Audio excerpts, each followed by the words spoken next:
Hi everyone, and thank you for joining us today. My name is Emer O'Hurley and I'm the Festival Director of West Cork Literary Festival. I'm delighted to present this event with climate journalist Jelmer Mommers and his book, How Are We Going to Explain This? Jelmer is going to be in conversation this evening with Caroline O'Doherty, environment correspondent with the Irish Independent. This is the fourth and final in a series of new Dutch writing events supported by Netherlands Letter and Fonds, the Dutch Foundation for Literature. These events took place online every Monday during July as part of this year's West Cork Literary Festival. The first three events featured Dutch writer Connie Pullman and Irish writer Nuala O'Connor, Meek Zamborn and her translator Michelle Hutchinson, and novelists Yab Robin and Lisa Spitt. These events are available to rewatch on our West Cork Literary Festival YouTube channel, and this event with Jelmer will also be available on YouTube in the coming weeks. All of our festival events are made possible by the support of our funders, the Arts Council of Ireland, Cork County Council and their Library and Arts Service, Fáilte Ireland and the Creative Europe programme of the European Union. All of the books featured in our festival events are available from Bantry Bookshop, and we would encourage you to support them or your local bookshop wherever you live. If you would like to chat to one another during this evening's event, you will see a chat box at the bottom of your screen, and you can put chats for conversation for each other in there. If you have any questions for Jelmer, you will also see a Q&A box, and you can use that to put questions, and Caroline will take some of the audience questions towards the end of this evening's event. Caroline O'Doherty is the environment correspondent for the Irish Independent.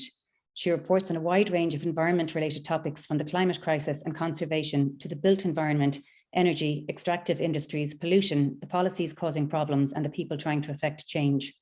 Prior to joining the Irish Independent in 2019, Caroline had a roving brief nationally and internationally during almost 3 decades in journalism. I'm now going to hand you over to Caroline, who will introduce you to Jelmer, and I hope you all enjoy this evening's event. So thank you very much, Emer. I'm really pleased to take part in the festival, and particularly because of the person we're going to talk to now.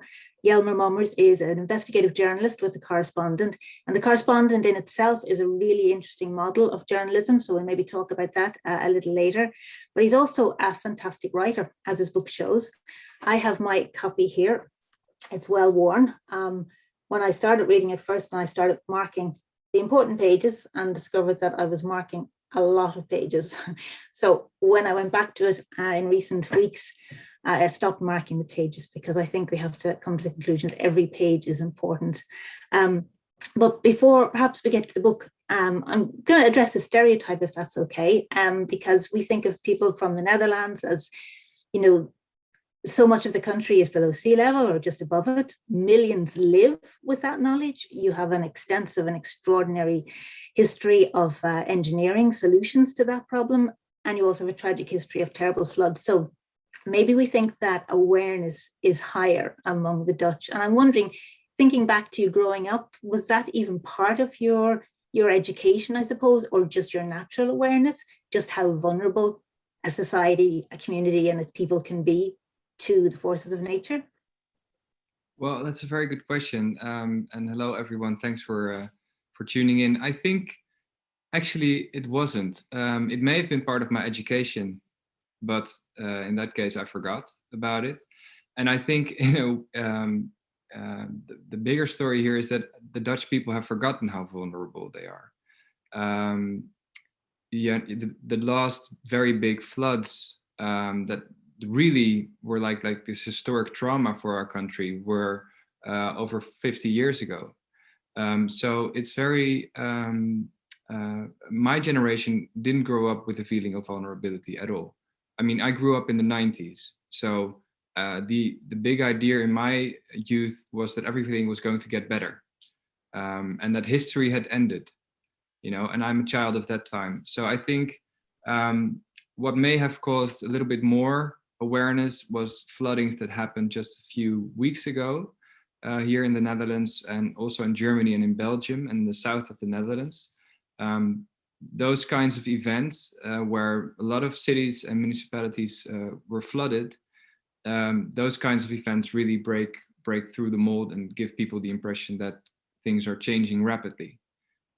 But, so that means that the Dutch are not necessarily an easier audience for climate journalism than anywhere else?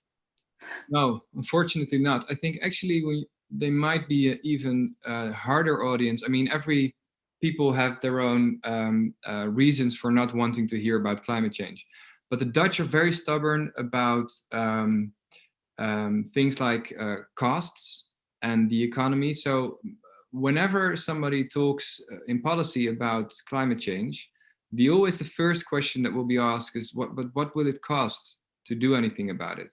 And that's a big preoccupation of a lot of people here. And that makes it very hard to have a good conversation about the risks and about potentially the rewards of having a green transition.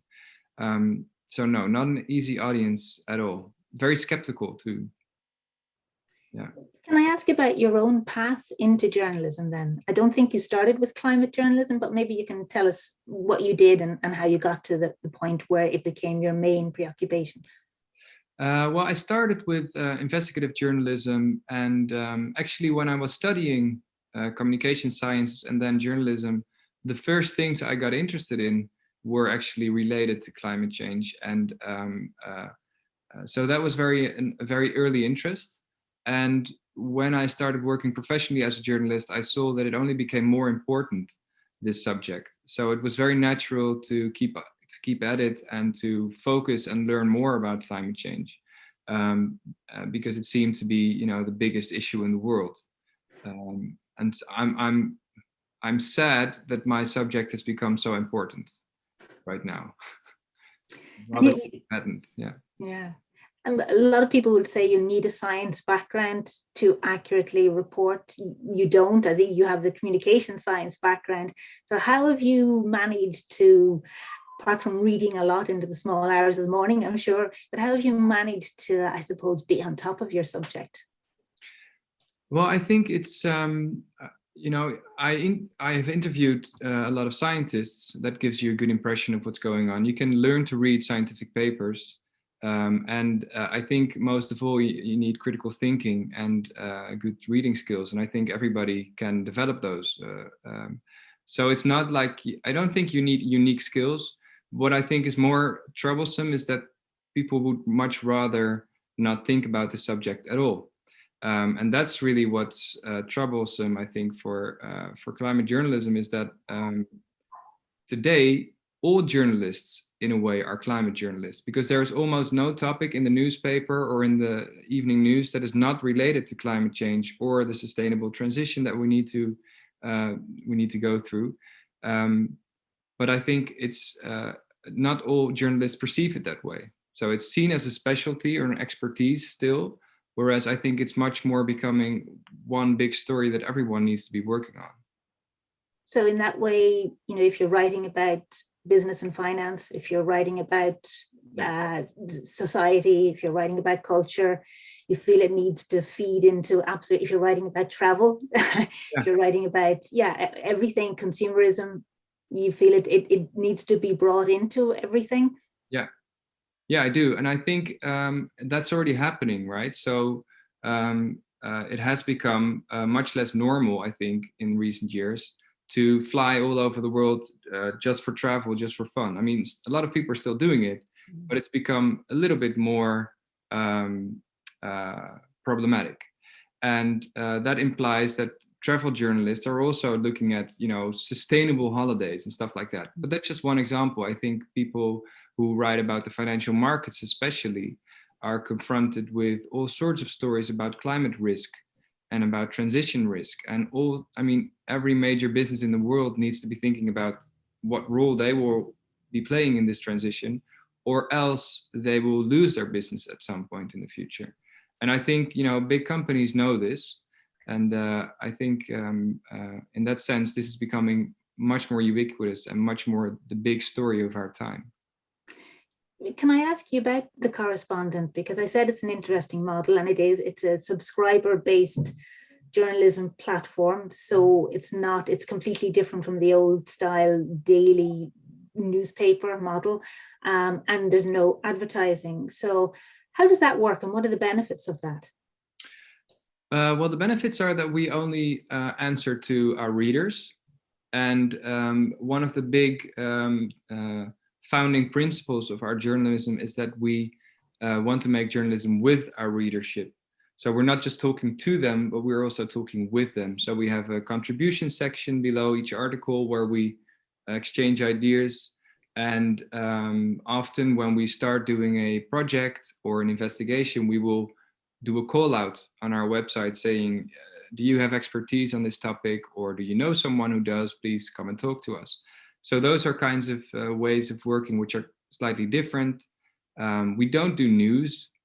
It's not to say that news is very important in a lot of ways, but it also has downsides in the sense that a lot of the news that we read reestablishes or confirms certain stereotypes or certain ways of thinking about the world. And we want to go one step further to really research how the world works and how we might change it, which is slightly different from describing what happened yesterday and which politician may or may not lose his job next week. That's maybe a bit too denigrating about the news, because I use the news all the time, but there's a different focus, not so much on current events, but on deeper trends, I think. Do you have any concern then, though, that perhaps you're writing for people who are already interested, already informed, and have already know what they need to do and are anxious to do it, and that maybe out there are all the people, the larger numbers of people who need to be made interested, need to be engaged, need to be informed, and need to act? And how do we, I suppose, hold on to those wonderful readers that you have, and at the same time reach out to the wider readership who don't want to read about carbon offsetting and not flying? They want to read about where can I go on my summer holidays now that travel restrictions have lifted, if that's an example. It is, and fair enough. I understand the impulse after such a long period of quarantines and lockdowns. But I think this is a very difficult discussion because it has a lot to do with how you frame your messages. It's not necessarily a question of a limited readership, because we publish online and everything we publish can be shared. So if we write something really well and it finds an audience, then that audience will share it with other people and it will find a bigger audience. So in principle, I think the big challenge for us is to do very good journalism that speaks to the minds of readers, and then it will find its way to a large readership. I don't know how to reach people that don't want to read at all. That's a very difficult thing. But apart from that group, I think we can do a lot. And actually, the reason I wrote my book is that I wanted to reach people who were avoiding climate change as a subject because they felt hopeless or powerless, or they just felt that it was alarmist and they didn't know about the science. And I wanted to give them a way of a sort of an introduction that wasn't too heavy, but it would inform them well. And that's, I think, the gist of my book, really, to give the people that were really avoiding this topic the means of entering it and navigating all the arguments that go around, because those are kind of crazy making. Whenever you talk about climate change with whoever, arguments will just come from all sides, and it will be very eclectic and hectic. And it's good to have a bit of knowledge yourself so you can navigate these issues. And it became a bestseller. Was that a surprise? Given the topic and given that you're trying to, push back that wall of perhaps reluctance on readers in the first place? Yeah, I think actually what contributed to it was the fact that we have this readership at the Correspondent that is very loyal, and that those people were the first ones to buy my book, and I think they shared it with other people. So what I heard a lot was that I was given your book, or I gave it as a present to my niece, so that really worked well. And I think also it was a time thing. So there wasn't a book like this yet in the Netherlands at that time. And I think that really mattered because everyone was thinking and talking about climate change, but it was just good timing as well. So it was luck. Yeah. Before the book came on our shelves, you personally probably came to people's attention here, or at least people who follow the story, through your work on Shell. And because you obtained the Shell documentary from 30 years ago, which, apart from the production values, looks like it could be presented today because the science is the same, their predictions right up to extended drought, climate refugees, it's all in there. And obviously the even earlier documents, the Greenhouse Effect Report from the mid-1980s, which also details all of this. Okay, can you tell me a little bit about that in terms of, I suppose, how you came to all those documentation first? I believe there was quite a slow build to it. You had to gain a lot of confidence. You deliberately set out to try and reach out to people within Shell. Yeah. And I think you were quite sympathetic in the way you approached them, understanding that they're human beings and not just this global corporation that it's easy to hate. Right. That's right. Yeah, I started with this, like I said, a call out to readers. But this time it wasn't to general readers, but it was to Shell employees. And I said to them, everybody's always talking about you and about what kind of company you are or what you ought to be doing or not doing. But I would like to talk with you. And I got a lot of responses from Shell employees who were willing to talk. I would anonymize them and publish transcripts of our talks. And that was the way it got started. And I think it was a way of telling the story of climate change from within an oil company, which is an interesting perspective. I learned a lot about it. And it sort of, at some point, it was sort of known amongst a small group of climate people here and among Shell people that I was doing this research. And then somebody approached me and said, well, actually, I have a film you should see. And that sort of got the ball rolling. I got in touch with the source, who was able not just to share the film, but also a huge box of documents, like you said, from the 1980s and 90s and even beyond, that were all about climate change. Some of them were confidential files. Some of them were just basically lobbying papers by Shell on climate change, so like leaflets that they would hand out to politicians and stuff. And it was a tremendously interesting source of knowledge about what Shell knew, how much they knew about their own role in climate change, how now early on. And of course, this knowledge was not completely unique. Even in the 80s, I mean, even in the 70s, governments also knew what was going on and that we were changing the climate. But I think the detail of Shell's knowledge and also the profound alarm within the company, with its scientists, who were really saying, if we wait till we see the results of climate change and then take action, we will be too late.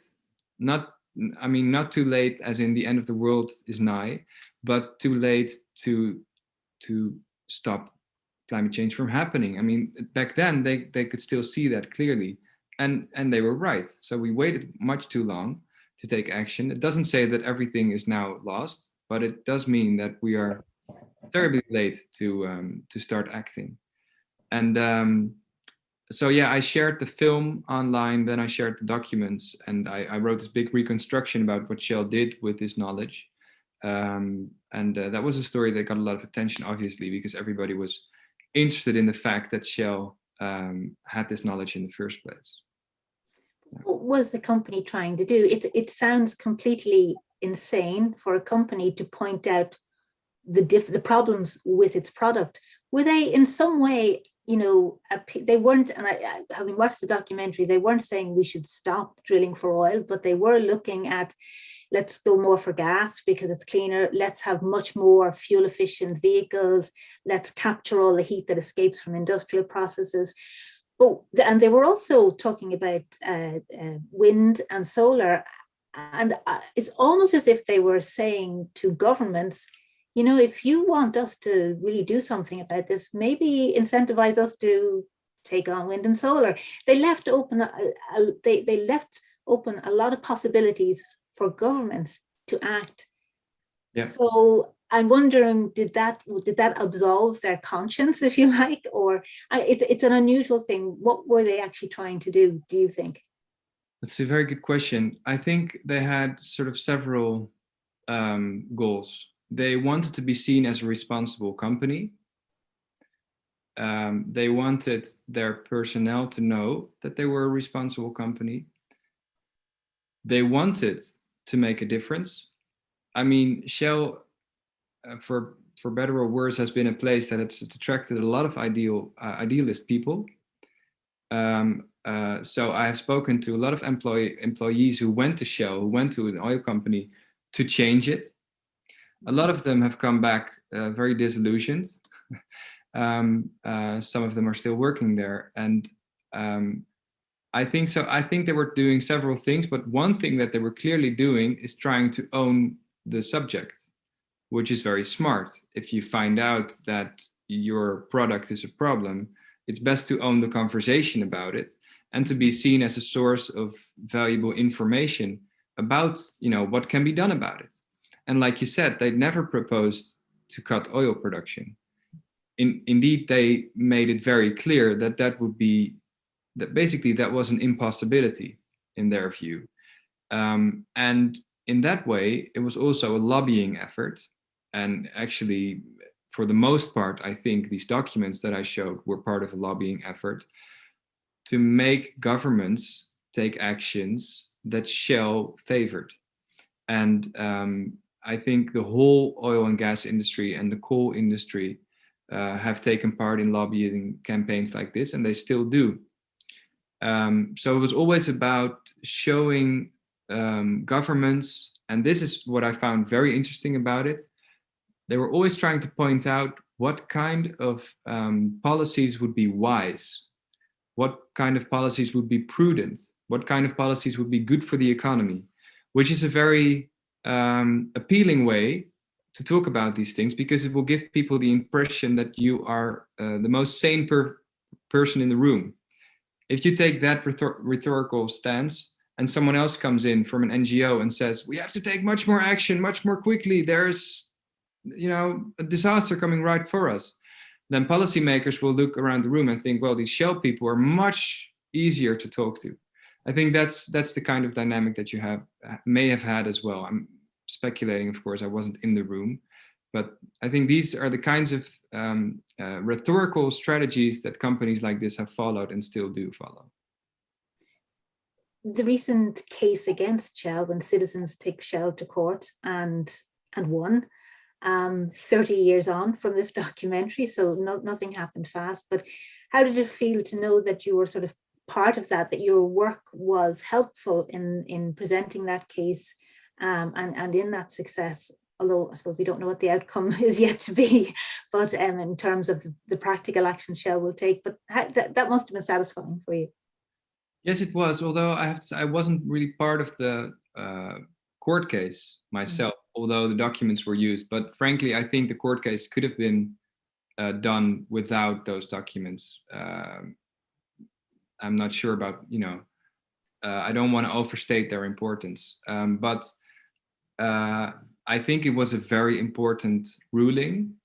So for those of you, the listeners who haven't gotten in contact with that particular story, it basically comes down to the fact that Friends of the Earth, the Netherlands, so Milieudefensie, went to court, sued Shell, said that they were negligent and that they were on a dangerous course with the Paris Climate Accord, and that they needed to change their action because every company in the world needs to respect human rights and that means that you also have to do your part in battling climate change. And the interesting thing is that the court in this ruling, and that was the first time, established not only that Shell has a duty of care towards the plaintiffs in this case, so they have to do something about this because they have to honor human rights. That's a very big step. But not only did they rule that, but they also ruled that Shell has to do the same reduction in terms of emissions as the rest of the world. So the whole world, according to the IPCC, needs to reduce their emissions by 45% in 2030. And so Shell needs to do the same, is what the court has ruled. And it's a ruling which has raised new questions, but it also has established very important principles, I think, And we will see, like you said, in the coming years, what practical implications it will have. And of course, Shell has gone back to the court to argue about this. So we'll see who wins in the end. That's it. Were there any implications for you personally or professionally when you started working on this subject? Did you ever feel under pressure? Did you ever feel worried or concerned for yourself, for your sources? These are huge organizations, and it's not just Shell, but all those who are involved in it, all those who have a stake in it. Yeah. Did you ever feel anxious, nervous that perhaps you were, I don't know, or that you might have something to worry about? I think I would have if I would have lived in the US and it would have been ExxonMobil that I was writing about. I think Shell in Europe is quite a decent company, and I live in a very safe country. So no, frankly, no. Maybe for my sources, you always try to protect your sources, but that's just the basic of our job. I think, no, when you ask me this question, I feel almost ashamed if I would answer yes, because of the people that work in countries with actual risks to environmental writers, you know, well, you know all about it. I mean, in Latin America and Asia, especially, if you write articles about palm oil or rainforests or pollution in rivers and stuff like that, then you actually have a risk to your life. So I think those people are much more courageous than what I'm doing. It's mostly desk work. Well, speaking of desk work, you must have spent a huge amount of time. I was looking, I'll start at the end, and the notes and reference section is probably the most comprehensive, people can maybe see it there, section I've ever seen in a non-academic book. So every fact, every figure, every theory, every claim, every argument, you have supplied the source for. And if I was a psychologist, I would say you were so determined not to leave any room for doubt over what you're writing, because doubt might be an excuse for people to disengage or to pull away from the subject. Am I close? Was that your motivation? Yeah, and I think I think you are. And I think it's also a way of building trust, of trying to show that I'm not just making things up, because it's become so difficult to have a factual conversation with other people, you know. And like I said, this book was meant as an introduction for a general audience on the topic, and I thought it would be good if whoever read it could see that it was not a collection of opinions. And so that's why I did that. I'll go to the other end of the book then, the cover. And we talk about not judging books by cover, but I don't know if people can see that clearly. Yeah. But no, we can't. But the image of the toddler in the biohazard suit reaching out for the toy penguin, it's so striking. It was said to me, if that's not on t-shirts, it should be. There's a sideline for you, printing t-shirts. Did a lot of thought go into that? Were you very clear that we have to have messages that are visual and you know, just to grab people? Yeah, we do. We have a line of these books at the Correspondent. So it was published by the Correspondent publishers, and all our books have sort of this kind of image that is very gripping at first sight. And this one is obviously an overstatement, because in the foreseeable future there will not be toddlers in these kinds of biohazard suits. But it did, you know, it did put the idea out there that it's about, you know, the question is, how are we going to explain this to our kids? And that's, you know, that's very evident from the image, I think. If I might be personal, I think I'm right in that you have a toddler not in a biohazard suit now. Has that in any way changed? Has being a parent changed your opinions, or changed your view, or changed the urgency with which you look at these issues? Weirdly enough, I don't think so, no, because I was already so deep into it that it sort of, I was already thinking about the long term. And some people say, well, now that I have kids, I think about the world when they will be our age and stuff. But I was already doing that for my work. So in that sense, it didn't really change it. There may also be some cognitive dissonance still. So I think, like everybody, there are like little walls in my head where you keep certain things walled off in a way. So I don't often think about my daughter in the world in 30 years. You might expect me to, but I like, when I see her, I give her food, I play with her. I'm not thinking about climate change. So I think there's an interesting, I've just read a few novels on that were not particularly on climate change, but they dealt with climate change. And I think actually two of them, Jenny Offell's Weather was a very beautiful book. And another book that I've recently finished and I recommend everyone to read is The High House by Jenny Greengrass, which is really beautiful and very gripping. And both of these authors describe the feeling of having your minds in two places at once. And I think that's a sort of characteristic of our time, is that yes, we know what will happen or might happen in the future. We know we're in big trouble. We know we have to act. But then there's this nearby, very direct context that we're in, where we think about what to eat and whether to get an ice cream this afternoon. And I think those two realities coexist. And actually, that's one of the very hard things about this topic is in the way that Jesse Greengrass said, is to not retreat into the present. That's sort of the easy way out, is just to remain in the present and to not think about it. And that's one of the big challenges for all of us, I think, to keep putting our minds also in that future. And you've done that in the book, and you've looked at a future which is very grim, and you've looked at a future which is, okay, still presents challenges, and it's not a utopia, but it is a future that you believe is achievable if we do what we need to do and what we pretty much know we need to do. And the book kind of goes from, that sort of very pessimistic to optimistic, to pessimistic to optimistic, and it presents the two sides quite well all throughout, although it does go in the balances in the favor of the more optimistic and more hopeful outlook. But when you're talking about the grim future, the future of walls, as you've synopsized it, so literally walls against the sea, walls against climate migrants that will protect those who can afford all that.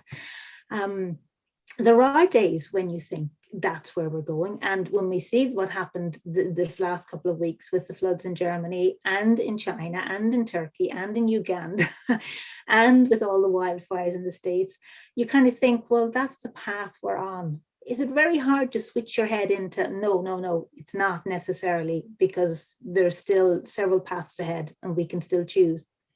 Yes, it is. I think that's one of the biggest. So I notice it around me, people talking, who I talk to, friends, family, a lot of fatalism. Is that an English word? I'm sorry. Fatalism? Yes. Yeah, fatalism.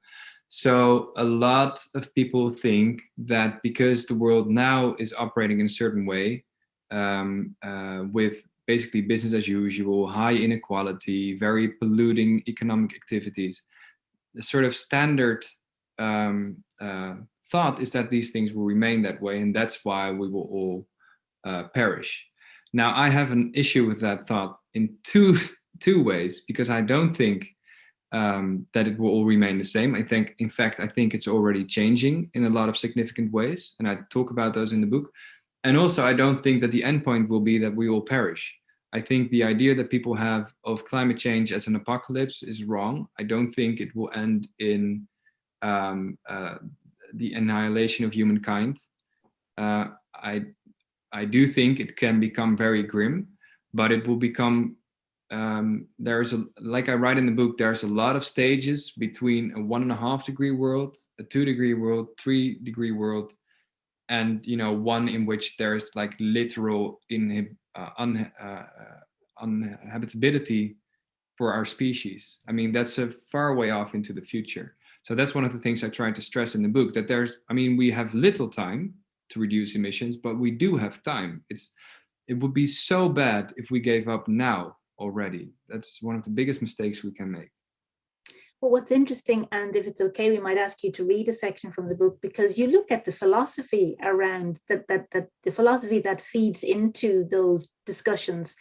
There is an argument that humans are inherently selfish, and we act in the short term, and we act out of self-interest, and there's no way that we can act in a unified fashion to actually fight to save the planet that's going to save us. And you take a different view on that, and you've written beautifully about that. Could you read some of that for us? Sure. In chapter 4. Yeah. So I write, if we really can still take action, why does it often not feel that way? Why can we imagine the end of the world so much more easily than a big turnaround? One answer is that we're much better at fantasizing about the end of the world than about the alternatives. The story of the Great Flood or another disaster to end civilization is the oldest story in the world. Every culture in history has a story like this, and on Netflix you can indulge in apocalypse stories night after night. But I believe that under this cultural baggage is a deeper explanation, a stubborn idea about who we are and what we're capable of.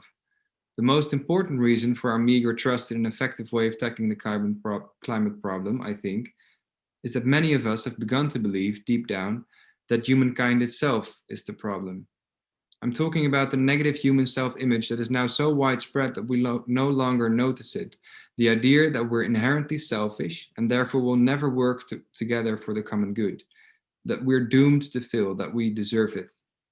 So I'll give one example. In August 2018, the New York Times Magazine published an article about the rise of climate science between 1979 and 1989. According to the writer, Nathaniel Rich, that period was the decade in which we had an excellent opportunity to solve the climate crisis. There was already considerable consensus as to the dangers of climate change. Political discord remained limited. The conditions for success could not have been more favorable, Rich writes. All the facts were known and almost nothing stood in our way, nothing except ourselves. Humans simply don't have it in them, Rich writes. Human beings, whether in global organizations, democracies, industries, political parties, or as individuals, are incapable of sacrificing present convenience to forestall a penalty imposed on future generations. That's his quote. If that is correct, we might as well give up. According to this view, we'll never lift a finger to stop global warming because we're only living for ourselves. Rich says, our actions have demonstrated that the lives of our grandchildren mean nothing to us. Could that be the case? Is it really so bad? In my view, it's this very image of humanity that stands in the way of collective action. All the more reason to stop and think about it a bit longer. And one of the things that might give us reason to pause and think about it a bit longer, and you updated the book to take into account COVID, because the pandemic hadn't occurred when you wrote the book. Can you tell us how you think we should learn from how we've responded to COVID, how we might apply those learnings to how we can tackle climate crisis? Yeah, I think one of the things we saw very quickly, and especially very early during the pandemic, is people standing up to help each other, to do groceries for one another, to pick up medicines for other people, stuff like that. We started wearing masks, not because we wanted to, but because we understood, or most of us did, that it was a good way of protecting other people and not just ourselves. And actually, this is what you see after every disaster. So people think that when there's a disaster, it will just lead to people looting. That's not what happens. In most cases, people try to help each other. Look at the reaction to the floods just these weeks that you just spoke about. People will try to help one another. They even come from different parts of the country to help other people. So that's a very big, big part of who we are. And so to go back to COVID, I think something very significant, which we saw very quickly, was that governments were able to shelf out huge amounts of money to rescue the economy, and also to produce a vaccine at a rate which people had thought it would be impossible. So those are the kinds of things that show you that there is, if we think that something is a crisis, then we can act very quickly and very decisively. And one very big downside of what happened is that after COVID, when governments started talking about recovery packages for the economy, they did not give enough thought to making these recovery packages green in a way that they would, support a sustainable economy. I just read an update that a new calculation that said that only 2% of all COVID rescue money was or will be spent on green energy. And that is just a huge disappointment, because it could have been an opportunity to make speed. And instead of that, we're now heading towards 2023, which according to the International Energy Agency will see an all-time high in terms of global emissions. So that's one of those moments where you think that the path that you described, towards a dystopia, basically, a very grim world, is very real. And then it does take some will and some actually like a decision to look further than just those facts. Because again, we could take a fatalist view based on those facts, but you could still look further and see, for instance, that probably in the region where you live, there is a renewable energy corporation operated by citizens, owned by citizens, producing clean energy, and people doing it themselves, bottom-up democracy and stuff like that. And I don't want to give the impressions that will sort of solve everything, or that small and local initiatives are the best way to deal with this problem at scale. But it does show that all around you, people are seeing this problem. A lot of people are acting on it, not just as individuals, but also collectively. And that, like I said, we do still have time. So it would be very stupid of us and unforgivable in the eyes of the people to be born in this world if we gave up now. It's interesting that you talk about that kind of democratization of energy, because your title, your professional title, is you're the climate and democracy journalist. So that sounds like two separate things, but maybe you would explain to us why they're connected and why they must be connected. Yes, thank you. Well, I think So I think climate change is a huge threat to humanity. I think another very big threat to Western democracies is the failing of Western democracies, the undermining of them by autocratic politicians, the undermining of the free press. And those developments, when combined, give you an absolutely horrible future scenario where you don't have a livable climate and you don't have democracy, so you have no rights. Basically, I'm making it very simple, but that's where we, if we have a good and functioning democracy, then even if we have climate change, we will deal with it in a way that might be called humanistic, right? Or at least we will try to give everybody an equal share of what is left, or there will be a way for people to speak out. But if we, on the other hand, don't protect our democratic institutions well enough, then we will slide towards more autocratic regimes, as we are seeing in countries like Poland, Hungary, the United States, obviously. And that's, I think, the second biggest risk, or when those are combined, you have a real problem. So that's my motivation for also taking up an interest in the way that democracy now functions and might function in the future. And one of the big things I think that can be very useful is to try to renew democracy, to use more deliberative practices like citizens' assemblies, which you in Ireland have a lot of experience with, and I think are very promising methods of getting people into the public space, of making politics more open, and trying to overcome polarization trying to show people that not all politicians are doing it for themselves, or, you know, that they are actually in quite a difficult position, that there are trade-offs, that you can't have everything. You can't not pay for a transition and have a green energy future, stuff like that. So it will give people more in-depth knowledge of what actually is it's needed to do this transition, but it will also give them more control over it, more ownership. And I think that's why it's very promising that a lot more countries are organizing citizens' assemblies on climate change. Obviously, they're not perfect. So I could talk about France, where President Macron just did a very big climate assembly on, or citizens' assembly on climate change, and it wasn't a total success, but it did provide some examples of ways in which it can work. And I think the same goes for the Ireland experience with deliberative democracy, is we have seen that it can work very well. There have also been examples of assemblies which didn't really yield any big breakthroughs, but, you know, it's all in the game. And I think it's still maybe one of the most promising ways of renewing the way we govern ourselves, so that we will be more capable of taking up this climate challenge. We, as you rightly say, we have good experience of the Citizens' Assembly here.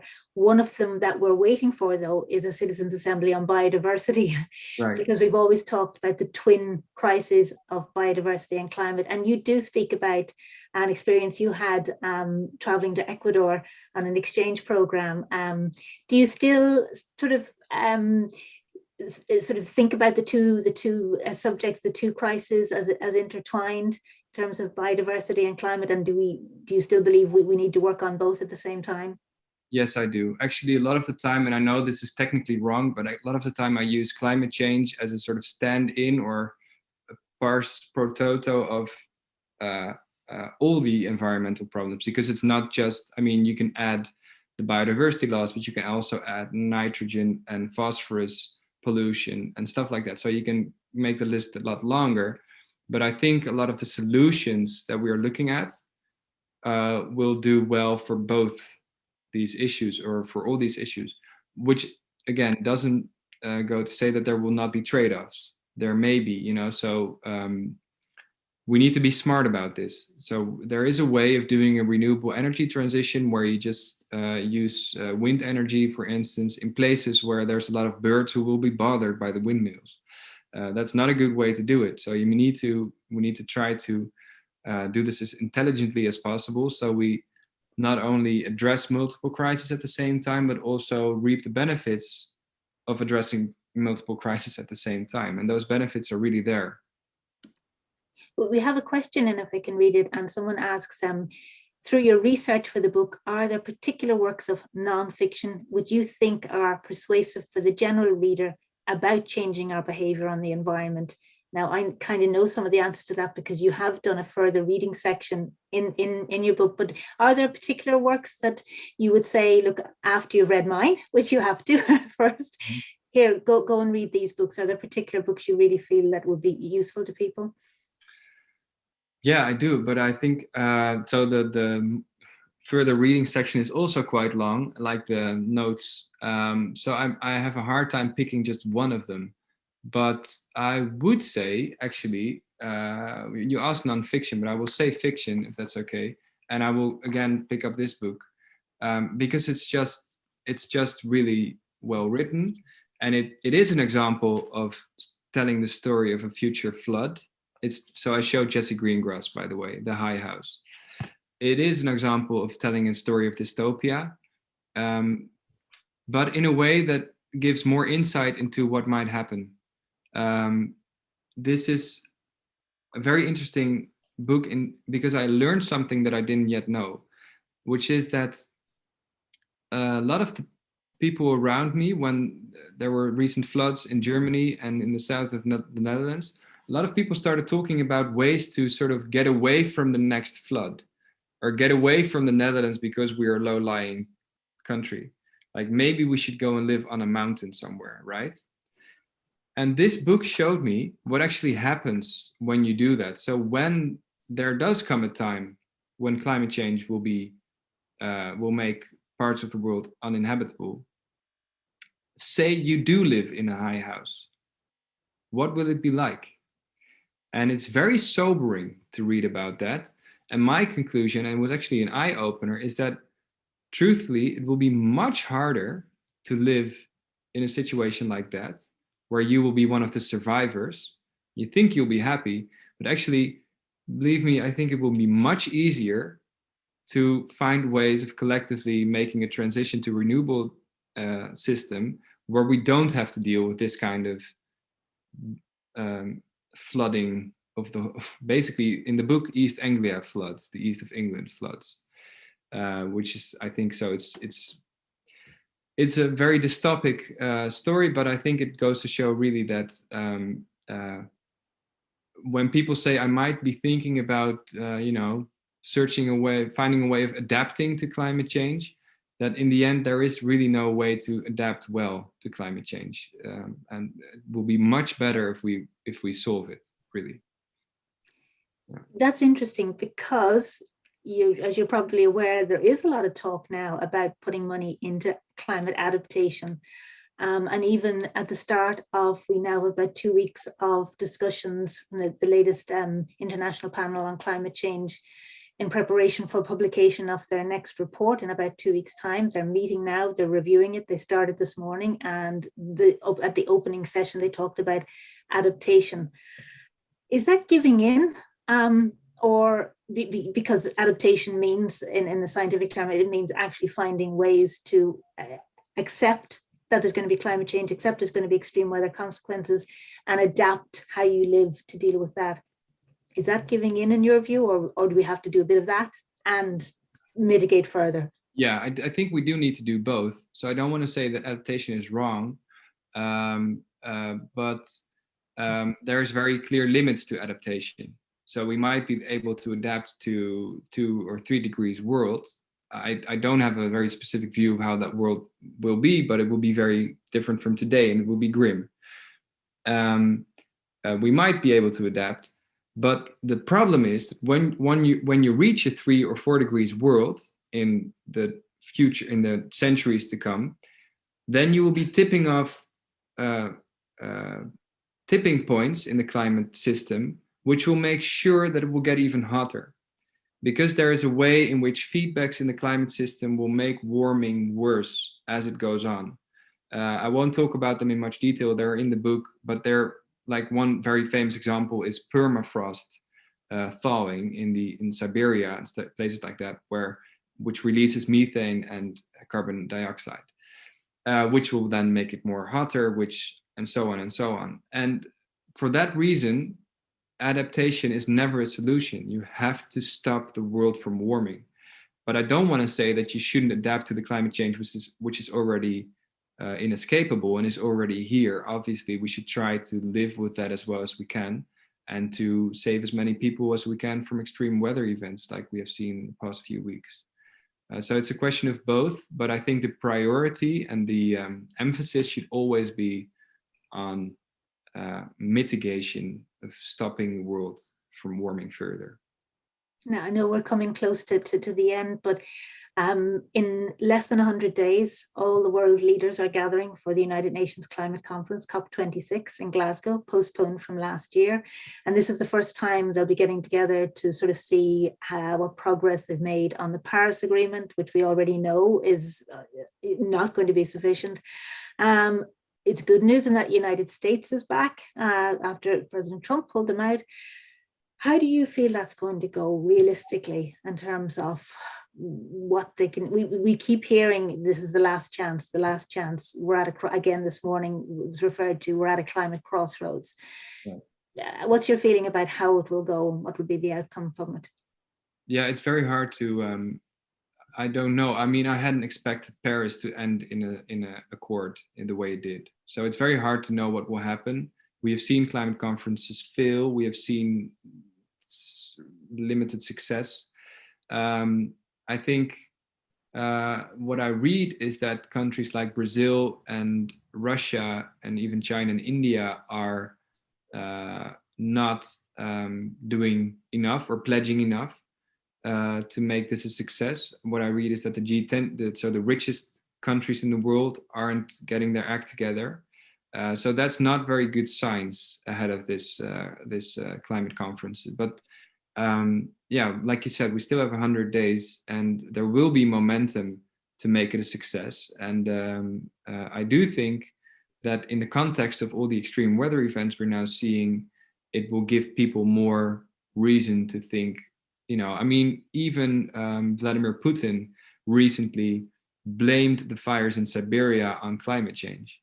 And I'm not saying Russia is a climate activist country, but I am saying that, more and more people will start to realize that we have to change, because, the future will be radical either way. Either we change radically towards a cleaner future, or we will have the radical consequences of more climate change.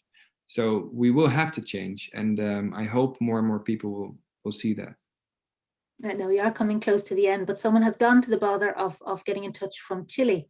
So we have a Dutch climate activist, Ariane van Andel. She says she's living in Chile, and where there's a big problem with protecting the rainforests, and the Amazon is obviously on the brink of a tipping point, and is asking, do you have any ideas on how more pressure can be put on the governments in Amazon countries? And this is the understatement of the century, but we have a hard time with Bolsonaro. So yeah, yeah, you do. I would have a hard time coming up with a useful suggestion for you, except maybe the one thing I do know is that in Chile there's a new process underway of writing a new constitution, which will be done by citizens. It has been done before in Iceland, and it could be a success. So if in the constitution there will be principles like ecocide, so it will be said that practices that kill nature basically are against human rights, or against the rights of nature, stuff like that. If that makes it in the constitution, that might help to have other laws that protect nature, or it might help to have litigation that protects nature. So actually, that may be one useful a starting point. But like more practical advice on activism against the people that destroy the rainforest is very hard for me to come up with right now. But I would like to think about it more and get in touch later, if that's okay. And just to point out, within the book, you do write about the simple things that people can do, people who feel hopeless. And it is about speaking out. It is about being politically active. It is about not eating meat. It is about watching your flight. And we spoke before we went live here, and you talked about how you had hoped to be at the festival in person.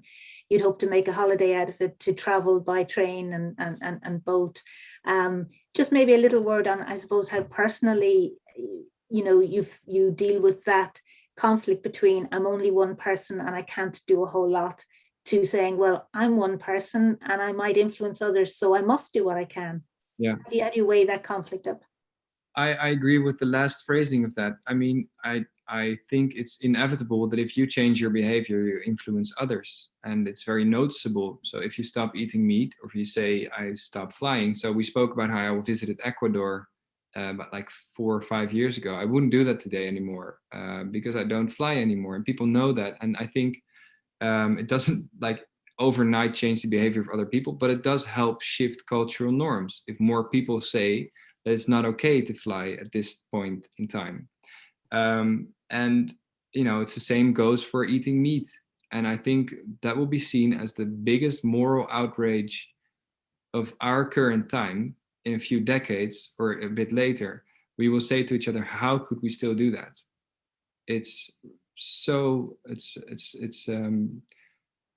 I think it's a very clear sign of things that we should change, and which would have a very big impact if we did change them. The way the result of eating factory farmed meat for the climate, for water, for pollution is just horrible. Not to mention the lives that these animals live. So if you're looking for one way to make a contribution to this, it is sort of the bare minimum in my view, to stop eating meat. And it's not so hard. There are good alternatives today, and we can, from that point on, we can talk about all the other things that we can do collectively. But I don't believe in this dichotomy between collective and individual action. I believe if you stop eating meat as an individual, you do influence others. It might not change the world overnight because yes, you are just one individual, but you're also part of a group and of a culture, and in that sense of a bigger story. And everybody has an influence on that, I do believe. Jelmer, it's been great. Thank you. And thank you for the extra time. I'm going to say to people one more time, although I know they'll have looked, but the book is called How Are We Going to Explain This? And I think probably what the subtext of that is, let's not get to a position where we have to explain what we've done. So, and it's well worth reading. And as I say, I think I said to you earlier, some of the things will change because politics will change and international agreements will change, but so much of the thinking about how we organize ourselves collectively and so much of the philosophy that we have to grapple with, and just so much of learning about how we organize our world will not change, whether this book is read this year or 30 years time. So I enjoyed it, and I came away hopeful. So it's a great read. So thank you very much indeed. Thank you very much. Thank you. And thank you to both of you. Thank you to Jelmer and to Caroline for such a fascinating event tonight. I hope everybody tuning in enjoyed it as much as I did. And just a final word of thanks to the Dutch Foundation for Literature for bringing this new Dutch writing strand to West Cork Literary Festival. And hopefully you'll tune in and watch some of the other events on our YouTube channel. So thank you again to Caroline and to Jelmer for a wonderful evening. And I would strongly encourage everybody watching to read Jelmer's book and to take on board some of his suggestions. I certainly will be doing so. So thank you and good evening. Good night.